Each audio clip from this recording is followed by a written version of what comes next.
Estamos todos, boa noite. Iniciamos a sesión convocada para hoxe.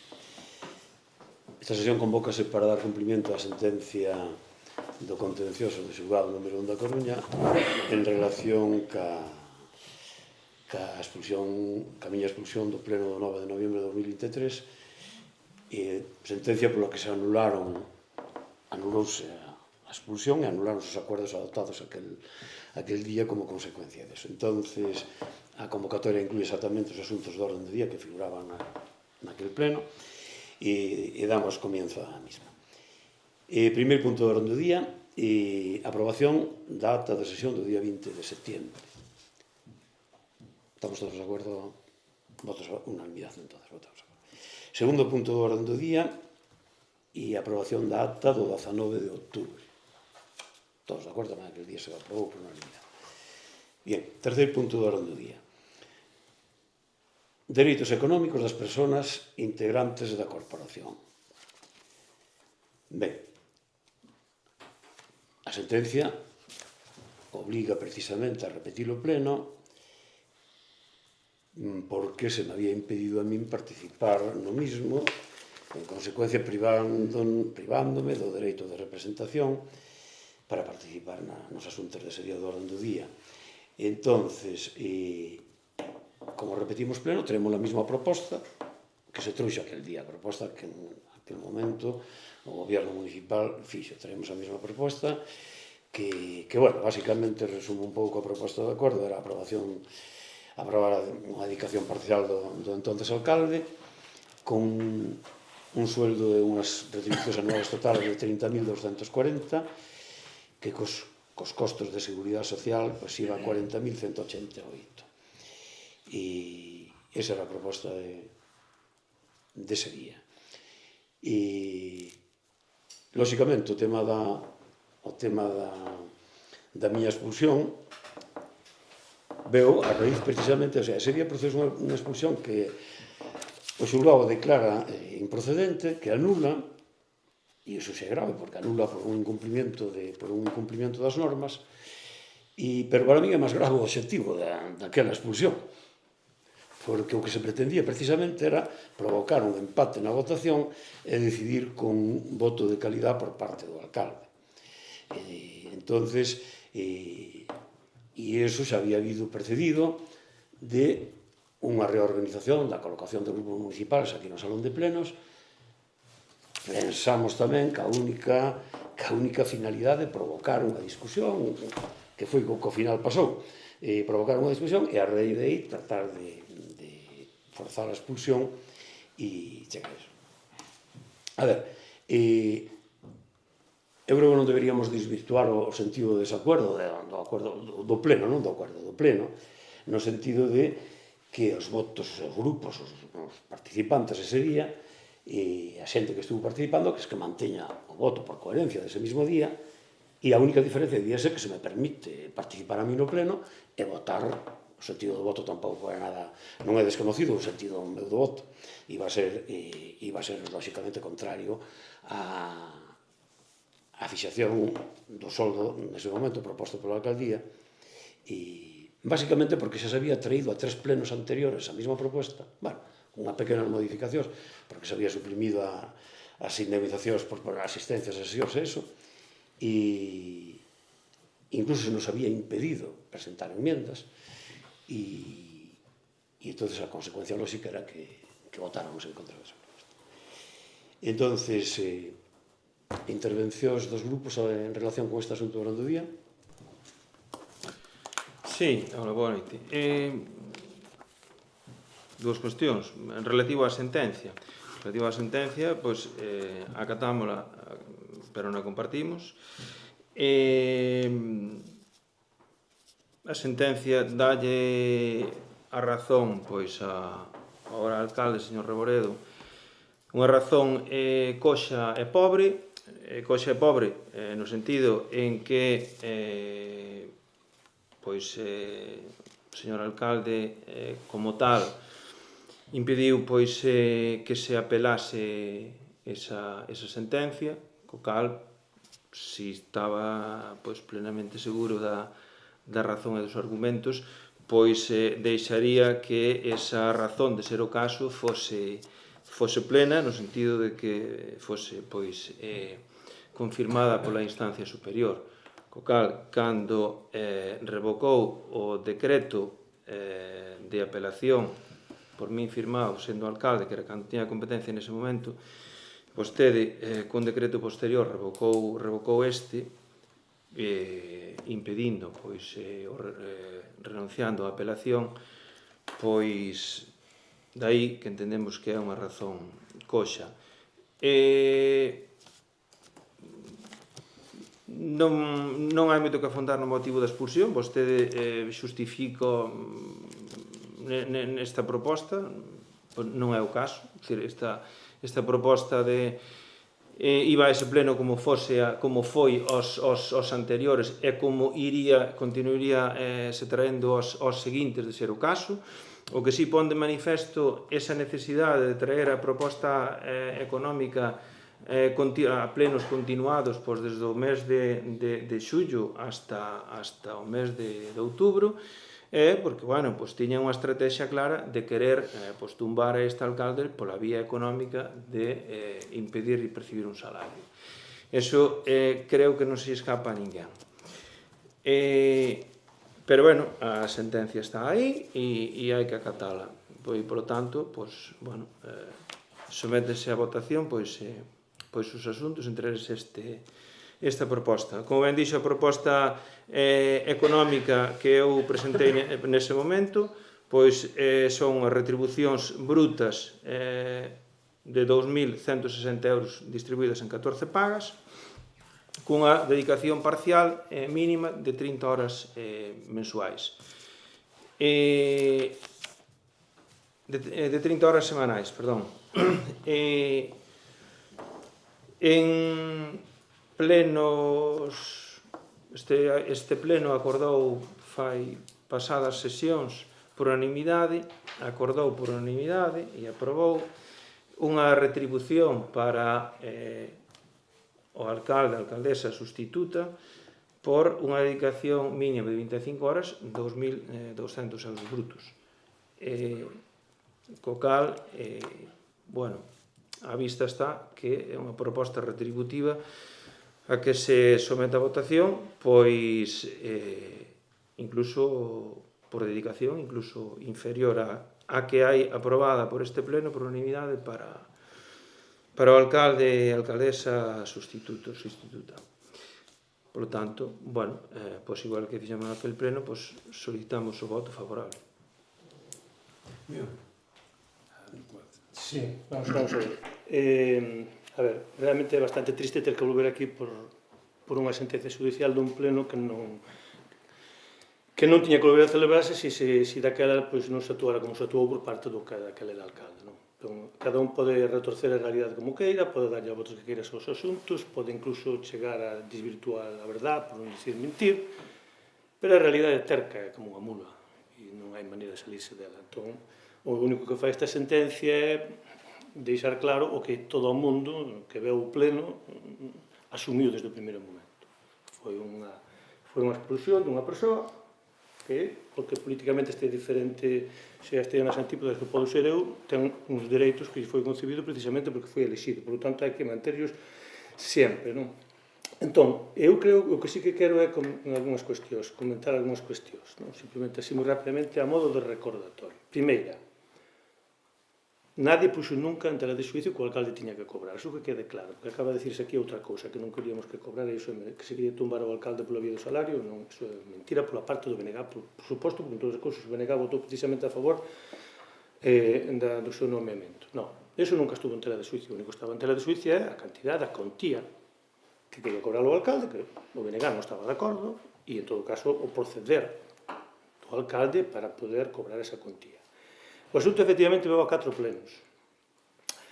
No pleno de setembro, o BNG quixo pedir que se votara por separados puntos, porque había soldo do alcalde sustituto, dietas por asistencia, e non se nos deixou. Está nas actas, está todo o que estou dicindo, está nas actas, está nos vídeos, podese comprobar. Non se nos deixou. Entón, houve que votar unha proposta pechada. E o BNG propoñía ao alcalde daquela cobrar, propoñíaselle que xa se falara con el, se el foi quen dixo que quería cobrar 2 veces o salario mínimo, foi unha proposta da alcaldía, nada que obxetar, quería ter unha dedicación parcial de 30 horas sobre 40, nada que obxetar, por lógica bastante coherente, bueno, se vostede quer cobrar 2 veces o salario mínimo, perfecto, pero vai a cobrar, a proposta do bloque era cobrar 2 veces o salario mínimo proporcionalmente ao tempo traballado, non as 40 horas, senón as 30, é dicir, as 3/4 partes, que viñan dando 22.600 e pico euros, é dicir, nos propuxemos un salario de 23.000 euros en números redondos. Incluso quero dicir máis, naquele momento, pois comentouse, e pola parte do BNG non vai haber ningún problema, nin por 1.000 euros abaixo nin arriba, nós non nos vamos a cerrar nunca jamás. Temos claro que o alcalde ten que cobrar, pero temos claro que igual non é a cantidade, e podemos chegar a un acordo simplemente con que haxe un mínimo interese por chegar a un acordo polo BNG, dixo varias veces. Bueno, nese pleno, evidentemente, non se nos deixou votar por separado e votouse en contra no BNG, lógicamente non estaba de acordo, votou en contra. No pleno seguinte, que foi o pleno do mes de outubro, quixemos presentar unha emenda, tamén, porque se presentaba outra vez, nese caso, xa creo que iba só o salario do alcalde, non? Unha emenda con esa mesma proposta, dos 23.000 euros, e non se nos deixou presentar por parte da alcaldía. De feito, o BNG pideu ese día, fixe unha pregunta no propio pleno ao secretario, dicindo se podíamos ou non presentar a emenda, e o secretario dixo que teria que estudalo. Eu pedín que se fixera un informe de secretaría onde se argumentara se podíamos ou non, ese informe evidentemente nunca se fixo, supóñome que non había ninguna intención en que se fixera. Co cal, evidentemente, non podemos facer ningún tipo de emenda que non fora na ate de que o BNG sigue tendo a man tendida porque quere chegar a un acordo. Non se chegou. E chegou ao seguinte pleno, volveuse a ter o pleno famoso de novembro, onde pasou o que pasou. E tampouco eu creo que non hai que ser, digamos, moi linces para saber que, bueno, non sei se é unha estrategia planificada ou non, pero que é evidente que os feitos demostran que, claro, se unha persona que vai a votar en contra se é expulsada, pois o acordo vai seguir adiante. E foi o que pasou. Cada quen, logo que valore se se fixo con esa intención ou non, eu non vou entrar en valoración. Se eu teño a miña, teño a clara, pero esa é cousa de cada quen. Vale, entón, esa é a realidade. E claro, ese pleno foi anulado e ese pleno que se vai votar aquí. E evidentemente o bloque, se se presenta esta é a proposta de esa contía económica, o bloque votou en contra e vai seguir votando en contra.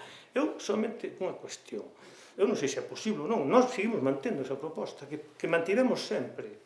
Vostede quer cobrar 2 veces o salario mínimo que propuxo vostede, de acordo.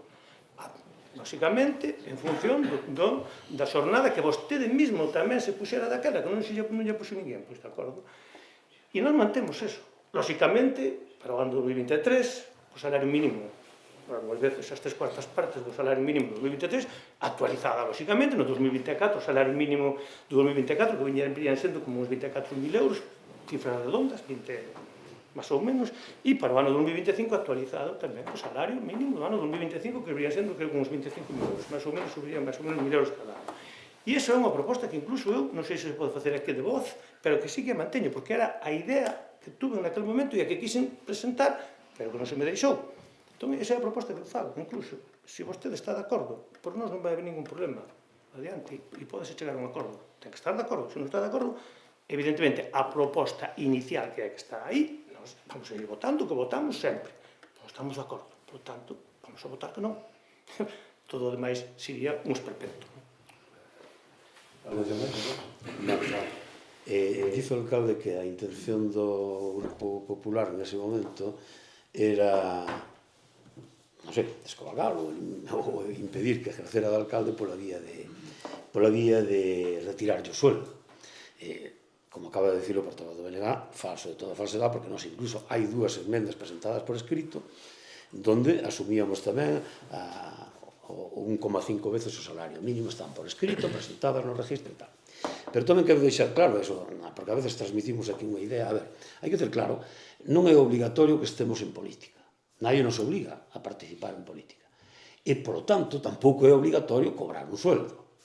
Se a alguén non lle convén cobrar o sueldo que maioritariamente acorda unha corporación, pois o que ten que facer, se é incompatible ca súa vida privada, por deixar o cargo público. Que non se pode dicir, teño que cobrar porque quero cobrar, non, eso non é un fundamento para cobrar. Nós estuvemos sempre de acordo en que o alcalde tiña que ter un sueldo. O que discrepábamos e discutimos sempre foi a cuantía. Non estábamos de acordo coa cuantía, o alcalde naquele entonces negouse a negociar rotundamente, dedicouse a utilizar ese tema de agotamiento, de levar a todos os plenos, a ver se un pleno, algún dos que votábamos en contra, non viñamos, ou, porque gustaríame depois, se quere intervenir, que nos explique por que reorganizou, por que recolocou, por que separou ao grupo municipal do PP aquí na colocación no salón de plenos, cando en 4 sesións anteriores habíamos estado sin ningún problema, todos os grupos sentados sin ningún problema. Eu eso interpretei como unha provocación que máis pronto ou máis tarde iba a ler. Entón, a finalidade do alcalde naquele momento era esa. Era fijarse un sueldo, impoñer o seu criterio por encima de todo. E incluso recurrindo a unha medida tan arbitraria de uso de poder como foi a expulsión. E daí a claridade e a rotundidade da sentencia. E a ver, dice vostede que cando tomamos posesión que lóxicamente anulamos aquel decreto de recurso. É de pura lógica. Que anuláramos nós, se nós habíamos sido os que habíamos presentado o recurso, nos habían dado a razón no contencioso, non tería sentido que nós mesmos recurriramos ou fomentáramos unha sentencia que teóricamente nos daba razón por algo que nós creíamos que tiñamos razón. Aparte, eso tamén tendría que explicar usted por que ese decreto ditou o día 11 de agosto, porque a sentencia tiñamos conocimiento desde finales de julio, e eu xa me parece unha de dúas, ou vostede non creía na viabilidade da moción, ou senón non ten sentido que usted dite un decreto a víspera da moción de censura, que lóxicamente é imposible facer ningún trámite a continuación, como sería poderes a procuradores e abogados, para todos, o sea, eso realmente escapase do tema. Entón, basicamente eso, vostede ten que asumir que quixo impoñer, e probablemente eso sean as causas das circunstancias actuales, ustedes quixo impoñer aquí unha verdadeira dictadura, e impedíndonos falar, impedíndonos presentar enmiendas, e quitándolle toda a posibilidade ás mocións que viñamos presentando, cando algunhas delas incluso aprobadas por unanimidade, que usted se negaba a executar. O sea, usted tiña un modo de facer política totalmente fora dos tempos que corren, que é o respeto ás maiorías, o respeto á voluntade da xente, e en ese sentido. Entonces, lóxicamente, como a máis, ahora Xan acaba de facer unha proposta de se se podría intentar un acordo. Eu entendo que non cabe ninguna posibilidade de intentalo, nesta sesión polo menos, porque en ese momento o señor alcalde non deixaba debatir as mocións. E como non deixaba debatir as enmendas, si eso tería que ser vía enmienda, como non deixaba, pues vamos a seguir a filosofía de naquele momento, non vamos a debatir enmiendas. Por ese lado, nada máis que ese tema, e ten que asumir as consecuencias dos seus actos, e as consecuencias dos seus actos levan a isto. E non sei, vamos a esperar cal sea o resultado das votacións, e a partir de aí, pois, executarase o acordo que se adopte. Alguna precisión? Non, que quedou moi claro, é dicir, sei que costa envolverse e reenvolverse para tratar de justificar o injustificable, pero a realidade é que é. E respecto das enmendas, é curioso, fíxese cal era a intencionalidade das enmendas, que naquelas propostas, porque a proposta que finalmente foi aprobada era unha proposta na cal só contemplaba a retribución do alcalde titular, non contemplaba a retribución do alcalde sustituto. Pero nas anteriores sí constaba a retribución do alcalde sustituto, e a retribución do alcalde sustituto precisamente era a mesma que está agora aprobada por unanimidade, que eran 2.200 euros por unha dedicación de 25 horas. Pois resulta que as enmendas nunca, en ningún momento, cuestionaron a retribución do alcalde sustituto, senón que as enmendas o que cuestionaban era a retribución do alcalde. Que a retribución do alcalde nas propostas xa era sempre inferior á retribución do alcalde sustituto, e as enmendas o que facían era tratar de reducir o salario proposto polo alcalde cando non cuestionaban en absoluto e non hai unha sola emenda sobre os 2.200 euros do alcalde sustituto. Eso non fai falta palabrería, está aí escrito, o cal a evidencia queda perfectamente retratada. E, bueno, a proposta é que é, e creo que está suficientemente clara. Se toda a argumentación que ten vostede son as retribucións do alcalde do instituto, que por outra parte veñense sendo as mismas durante os últimos, atrevo-me a dicir que 10, 15 anos, polo menos este, segundo, e esa comparación que quere fazer vostede, o seu sueldo estaba basado nunha dedicación parcial. O alcalde sustituto non está basado nunha dedicación parcial. Estamos de acordo? Entón, aí explícase claramente cal é a diferencia do tema. Non implica que vostede tuvera unha dedicación parcial que o sustituto teña que ter a parcial tamén. Non implica eso. Entón, creo que ese argumento que acepta. Pero, bueno, en fin, non vamos a darlle máis voltas ao tema, vamos a someter a votación. Perdón, sí. Eso respecto de saber, para non liarnos, é que o problema non está no soldo do alcalde sustituto. A mí me parece moi ben que cada un queira argumentar o que queira, pero me parece desviar o tema por aí non vai por ningún lado. E aparte é mentira, porque o BNG sí que no seu momento fixe unha proposta de 1.080 euros, pero iso non é o debate. O debate non é para nada, que queremos ir por aí a la cada quen. E iso sin contar, por certo, que a parte do sustituto vai costar este Concello 700 euros de costas, que iso tamén é outra cuestión. Non, eu o que decía era que se non é posible, é unha proposta que fixe no seu momento non se me deixou, por 2 veces ademais. Eu digo como unha proposta, non sei se a persoa, digamos, neste caso, que é Roberto, está de acordo ou non con esa proposta, ou ni sequera está de acordo con esa proposta para poder votalo ou non. Ou non se pode xa votar tampouco. Evidentemente, coa proposta inicial vou votar en contra. Con esta, se aceptar esta, nós estaríamos de acordo, por suposto. Vamos a meter a votación a proposta que se leve aquel día, como non houve opción de presentar enmiendas, vamos a ceñirnos estrictamente ao que é o pleno daquel día. Sometemos a votación esa proposta, votos a favor da proposta, 4 votos a favor da proposta, 5 votos a favor da proposta, votos en contra da proposta, 6 votos en contra da proposta. Bien. Pasamos ao seguinte punto do orden do día, que tamén xa fora aprobado por unanimidade. Ordenanza reguladora da taxa de abastecemento de agua municipal, modificación do artículo 28, aprobación inicial, que era realmente actualizar o IPC de tal. Foi votado por unanimidade, se estamos de acordo? Estamos de acordo?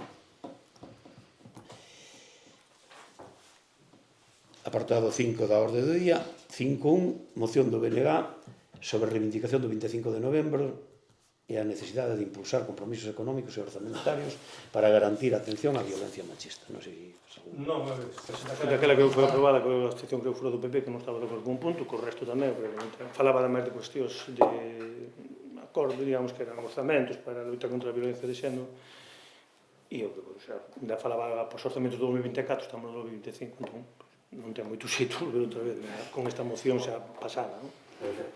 E votos a favor da moción? En contra? Abstencións? Siguiente punto do orden do día, moción tamén do grupo do BNG para a limpieza e acondicionamento do campo de fútbol de Predediños. Bueno, mesmo con antes, que xa foi aprobada por unanimidade, que era limpar o campo e intentar adecentalo, que, por certo, que non sei se faría ou non, pero bueno, que nada que decir.